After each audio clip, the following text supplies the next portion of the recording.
उन्होंने विश्वविद्यालय को कहा है कि भाई आप जांच कीजिए और जांच करके 15 दिन में रिपोर्ट हमको दीजिए कि कौन कौन फर्जीवाड़ा है, कौन कौन लोग हैं इसमें, उन लोगों का वेतन बंद कीजिए। जो आयोग का काम था जांच करना, वेरिफिकेशन करना, उन्होंने ही सारा जो डॉक्यूमेंट का खेल जो है उन्होंने अपने स्तर से किया है। ना तो जर्नल को सही से चेक किया है, ना तो अनुभव प्रमाण पत्र को सही से चेक किया है, और ना ही इंटरव्यू में सही नियम बरता गया है। अब नंबर तो चूंकि उनको देना है, बहुत सारे ऐसे स्टूडेंट हैं जिनको एक लेटर एप्लीकेशन लिखने नहीं आता है, फिर भी उनको 14 नंबर दिए गए हैं।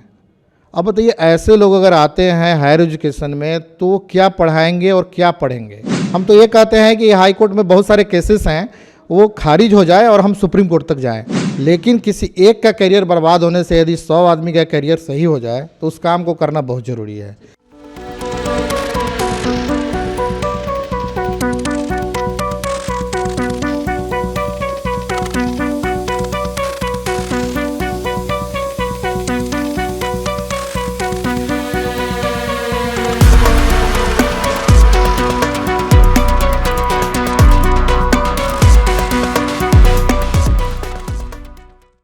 नमस्कार, आप देखना शुरू कर चुके हैं फर्स्ट लुक बिहार। मैं निशा श्री आप तमाम दर्शकों का स्वागत करती हूं। फर्स्ट लुक बिहार जहां हम देखते हैं खबरें जो जानना जरूरी है। और अभी अभी बिहार का विधानसभा चुनाव जो है वो संपन्न हुआ है और पूरे विधानसभा चुनाव में जो सारी पार्टियां थी वो दावे कर रही थी युवाओं की, रोजगार की, यहाँ पे शिक्षा की और तमाम ऐसे वादे जो युवाओं को नौकरी, पढ़ाई, शिक्षा, उनके पलायन, हर चीज़ के मुद्दे पर ये चुनाव था। और जो पार्टी जीत के आई उनका भी यही मुद्दा था और जो पार्टी जीत गई उनका भी यही मुद्दा था, जिनको हार का सामना करना पड़ा उनका भी यही मुद्दा था। लेकिन क्या सचमुच में इस मुद्दे के ऊपर कोई भी राजनीतिक पार्टी ध्यान दे रही है? अगर ध्यान दे भी रही है तो उस ध्यान देने का स्तर कहाँ है? क्या प्राइमरी शिक्षा काफ़ी है? क्या कॉलेज तक ग्रेजुएट कर देना वो काफ़ी है? क्या बेहतर शिक्षक की बहाली होना यहीं तक काफ़ी है? क्या कॉलेजों में अच्छे शिक्षक नहीं होने चाहिए? इन सारे मुद्दों को उठाने के लिए आज हमारे साथ स्टूडियो में मौजूद हैं, हमारे साथ हैं रवि कुमार। रवि कुमार जी, सबसे पहले तो आपका बहुत बहुत जी बहुत बहुत धन्यवाद। आप एक रिसर्च स्कॉलर हैं और एक एस्पायरेंट हैं जो असिस्टेंट प्रोफेसर बन के बिहार के हायर एजुकेशन को मजबूती देना चाहते थे। आखिर ऐसा क्या हो गया कि अब आपका वो स्कॉलर वाला जो रुझान था वो एक आंदोलनकारी के रूप में बदलता जा रहा है? क्या हुआ? एक तो सबसे पहले कि सरकार ने उस शिक्षा की गुणवत्ता को समझा ही नहीं। उस शिक्षा में जो गुणवत्ता होनी चाहिए थी वो उस शिक्षा को नहीं अब माने टोटल शिक्षा का स्तर जो है इस सरकार में बहुत ही निम्न स्तर पर चला गया है। और जब विश्वविद्यालय सेवा आयोग, बिहार राज्य विश्वविद्यालय सेवा आयोग ने जब एडवर्टीजमेंट जारी किया 2020 में, तो लोगों को लगा कि एक साफ़ सुथरा बहाली जो है कि इससे होकर निकलेगा और सहायक प्राध्यापक आएंगे। लेकिन एडवर्टीजमेंट में जो भी नियम कानून था उसको बदल दिया गया।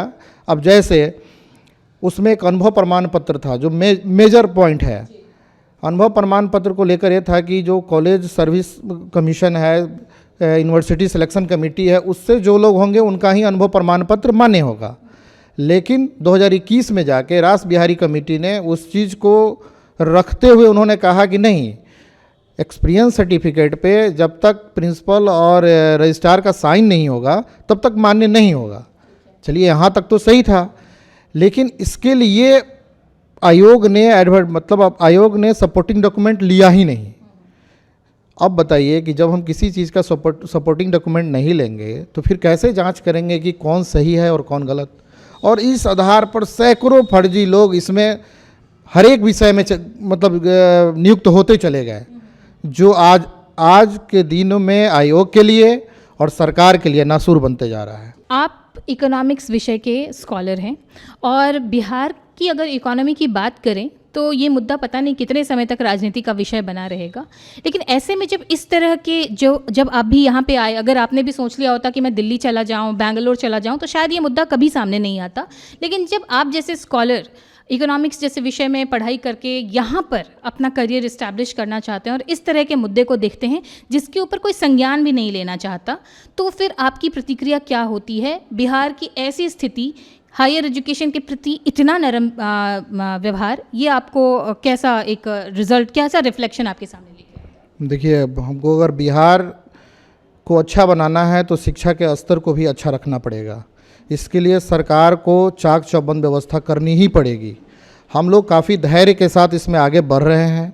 सरकार को हम लोग इन्फॉर्मेशन दे रहे हैं कि आप बहुत जगह गलत हुआ है, जिसको आप ठीक कीजिए। सरकार टाल मटोल कर भी रही है। बहुत सारे लोग इसमें डर के मारे आना भी नहीं चाहते हैं कि उनका करियर बर्बाद हो जाएगा। लेकिन किसी एक का करियर बर्बाद होने से यदि 100 आदमी का करियर सही हो जाए तो उस काम को करना बहुत ज़रूरी है। इसलिए मैंने इस काम के बीड़ा को आगे बढ़ाया है। इसमें बहुत सारे लोग हैं जो हमारे साथ जुड़े हुए हैं। हम लोग सरकार को भी इस इन्फॉर्मेशन को दिया है। सरकार अब इसको संज्ञान में ली है। उन्होंने विश्वविद्यालय को कहा है कि भाई आप जांच कीजिए और जांच करके 15 दिन में रिपोर्ट हमको दीजिए कि कौन कौन फर्जीवाड़ा है, कौन कौन लोग हैं इसमें, उन लोगों का वेतन बंद कीजिए। आपने कहा कि सारे बच्चे नहीं आना चाहते, बात भी सही है। जब लोग हायर एजुकेशन में इतना समय देते हैं, इतना दिमाग खपाते हैं, तो उनको आंदोलन पर से उनका विश्वास थोड़ा सा डगमगा जाता है। लेकिन उसके बाद भी आपने ऑफ कैमरा एक बात कही कि लगभग 800 केसेस जो हैं वो दर्ज किए गए हैं। तो सोचिए कि इतने सारे स्कॉलर्स जो घर में बैठे हैं, उसके बावजूद 800 केस, ये बहुत बड़ा आंकड़ा है। ये क्या किस तरफ इशारा कर रहा है? ये बिल्कुल करप्शन की तरफ इशारा कर रहा है। जो आयोग का काम था जांच करना, वेरिफिकेशन करना, उन्होंने ही सारा जो डॉक्यूमेंट का खेल जो है उन्होंने अपने स्तर से किया है। ना तो जर्नल को सही से चेक किया है, ना तो अनुभव प्रमाण पत्र को सही से चेक किया है, और ना ही इंटरव्यू में सही नियम बरता गया है। अब नंबर तो चूँकि उनको देना है। बहुत सारे ऐसे स्टूडेंट हैं जिनको एक लेटर एप्लीकेशन लिखने नहीं आता है, फिर भी उनको 14 नंबर दिए गए हैं। अब बताइए, ऐसे लोग अगर आते हैं हायर एजुकेशन में तो वो क्या पढ़ाएंगे और क्या पढ़ेंगे? वो सिर्फ वेतन लेंगे और वेतन से अपना कार्य करेंगे। उनका तो राज्य के स्तर में कोई सहभागिता नहीं हो पाएगी, वो तो कोई रिसर्च नहीं कर पाएंगे। तो इस तरह से ये सिर्फ करप्शन का मामला है, और करप्शन इसमें 50% करप्शन नज़र आ रहा है। यूनिवर्सिटीज़ के लेवल पे करप्शन का मुद्दा अक्सर दबाया जाता है, क्योंकि ये एक ऐसी जगह है जहाँ पे या तो लोग आवाज़ नहीं उठाते, और अगर आवाज़ उठाने की कोशिश करते हैं तो कोई उनके साथ में नहीं आता। आप जब इस मुद्दे, क्योंकि आपने भी जैसा हमें बताया कि 1 नंबर से आपका असिस्टेंट प्रोफेसर का जो है वो जॉब रह गया, क्योंकि 1 नंबर आपको नहीं दिया गया, और पूरे नंबर का खेल उसके बाद ही आपको समझ आया कि किस तरह से गड़बड़ी चल रही है। अभी आपके साथ कितने स्कॉलर्स हैं जो इस लड़ाई में आपके साथ आने के लिए तैयार? इसमें लगभग मेरे साथ अभी तक, मतलब यहाँ से लेकर झारखंड तक लगभग 50-55 रिसर्च स्कॉलर हैं जो लोग मेरे साथ जुड़े हुए हैं। रिसर्च स्कॉलर क्या, असिस्टेंट प्रोफेसर हैं जो कहीं प्राइवेट कॉलेज में पढ़ा रहे हैं आज के डेट में, वो सारे लोग जुड़े हुए हैं, लेकिन अपना नाम और अपना पहचान नहीं देना चाह रहे हैं कि भाई हम इसमें आगे नहीं आएंगे और आप आगे हैं तो आगे रहिए। तो मैंने तो ठान रहा है कि जो भी गलत है वो गलत, जब तक गलत सिद्ध नहीं हो जाता है तब तक मैं इसको लेकर आगे बढ़ूंगा।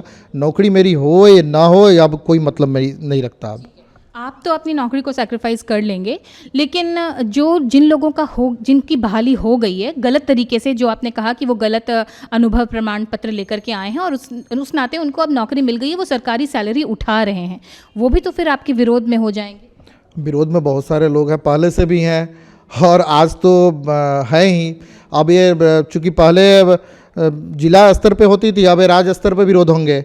और जो लोग इसमें गए हैं उनको सोचना चाहिए कि एक शिक्षक अगर गलत चले जाते हैं, तो ये बहुत पुरानी कहावत है कि एक शिक्षक अगर गलत चला जाएगा तो कितनी पीढ़ियाँ खराब हो जाएंगी। तो उस पीढ़ी को बचाना है। हर कोई राज्य बचाने के लिए ही आगे आ रहे हैं। बहुत सारे लोग सेक्रीफाइस किए हैं राज्य स्तर पर। राज्य से देश बनता है, देश से हम लोग समाज एक जुड़ते हैं। तो इन चीज़ों को बचाना बहुत ज़रूरी है। गलत जो लोग हैं उन लोग को निकलना भी बहुत ज़रूरी है। आपने हमारे चैनल को चुना अपने इस बात को शुरुआत में रखने के लिए, और आपने कहा कि सरकार ने अब जाके संज्ञान लिया है इस मुद्दे को। प्रोसेस क्या होगा आपका, इस पूरे मुकाम, इस पूरे आपके इस जो अभियान है इसको एक्सपोज करने का प्रोसेस क्या क्या रहेगा? ये अगर आप हमारे दर्शकों के साथ साझा करें तो शायद हमारे बहुत सारे स्कॉलर्स होंगे जो इसको देखेंगे और वो आपको कॉन्टैक्ट करने की कोशिश करेंगे। जी बिल्कुल। अभी तक सरकार ने तो संज्ञान लिया है, बात सही है, लेकिन सरकार को जिस स्तर पर संज्ञान लेना चाहिए था, सरकार ने अभी तक उस स्तर तक सरकार नहीं पहुंच पाई है। अगर कोई गलत किया है और किसी आयोग ने इस चीज़ को गलती खुद से किया है, एक तो पहले आयोग को भंग कर देना चाहिए और एक सरकार को कमेटी इसमें बनाना चाहिए जो आयोग की भी जांच करे कि उसने क्या गलत किया है, और जो गलत लोग उसमें गए हैं वो सिर्फ उनको नौकरी से नहीं हटाया जाए, उन पे जो है कि FIR दर्ज करके उनको जेल में डाला जाए, ताकि आने वाली पीढ़ी यह सक्षम हो सके, यह समझ सके कि हम पढ़ लिख करके अच्छा कर सकते हैं। अब तो सबके दिमाग में एक ही बात है कि कितना भी पढ़ेंगे, कितना भी लिखेंगे, लेकिन उसके बाद जुगाड़ सिस्टम चाहिए बिहार में कहीं भी सरकारी नौकरी करने के लिए। मैं चाहता हूं कि ये चीज़ ख़त्म हो जाए, जुगाड़ वाली बात ख़त्म हो जाए, मेरिट वाली बात आ जाए, ताकि साफ़ सुथरी सरकार में साफ़ सुथरा शिक्षक भी आएँ और एक अच्छा माहौल बने। जी, तो ये अभी पूरा का पूरा मुद्दा है और किस तरह से जो है ये एक लंबी लड़ाई चलनी है, ये तो हमें इनसे बातचीत करने से ही लग रहा है। इसलिए क्योंकि ये सिस्टम जब छोटे लेवल पे होता है, अगर प्राइमरी स्कूल के टीचर्स की बात हो तो फिर गवर्नमेंट के जो भी परीक्षा होते हैं उनसे हम सब वाकिफ़ हैं कि वो कितने उसके ऊपर कितने सारे प्रोसेसेस चलते हैं। लेकिन जब आप हायर एजुकेशन की बात करें और वहाँ इस तरह की गड़बड़ी हो, तो सबसे पहले तो इन तरह की गड़बड़ियों का सामने आना ही बड़ा ही चुनौतीपूर्ण होता है और उसके बाद उस लड़ाई को लड़ना और फिर एक मुकाम तक पहुँचना, ये अपने आप में बहुत चुनौती है। इस चुनौती को आपने लिया है रवि कुमार जी, सबसे पहले तो इसके लिए आपको बहुत बहुत मैं क्या बोलूँ, मैं आपको अप्रिशिएट कर सकती हूँ इस चीज़ के लिए, और ईश्वर करे कि आप अपने इस मुकाम में सफल हो सकें, ताकि जितने भी हमारे स्कॉलर्स बिहार में हैं और बिहार में ही अपना करियर बनाना चाहते हैं उनको सफलता मिल सके। जी जी, इसके लिए हम बस इतना ही कहना चाहेंगे कि आप लोग के अप्रिशिएट से हम काफ़ी आगे बढ़ चुके हैं और इसमें हम काफ़ी आगे बढ़ेंगे भी। हमको जहाँ तक जाना पड़े, हम तो ये कहते हैं कि हाई कोर्ट में बहुत सारे केसेस हैं, वो खारिज हो जाए और हम सुप्रीम कोर्ट तक जाएं। तो इनकी तैयारी लंबी है, हाई कोर्ट में चाहे ये केस खारिज हो जाएं या आगे सुप्रीम कोर्ट तक जाने के लिए भी तैयार हैं, जहां तक हो सके। कहते हैं कि एक अकेला क्या भाड़ फोड़ेगा, लेकिन ये कहते हैं ना कि अगर इंसान के अंदर जज्बा हो और वो तबीयत से एक पत्थर भी उछाले तो वो आसमान में छेद कर सकता है। तो इन सभी बातों के साथ अब इस चर्चा को यहीं पर देते हैं विराम। रवि कुमार जी, अपनी बातों को हमारे सामने साझा करने के लिए आपको बहुत बहुत जी धन्यवाद। इसी के साथ अभी दीजिए इजाज़त। आप देख रहे थे फर्स्ट लुक बिहार। धन्यवाद।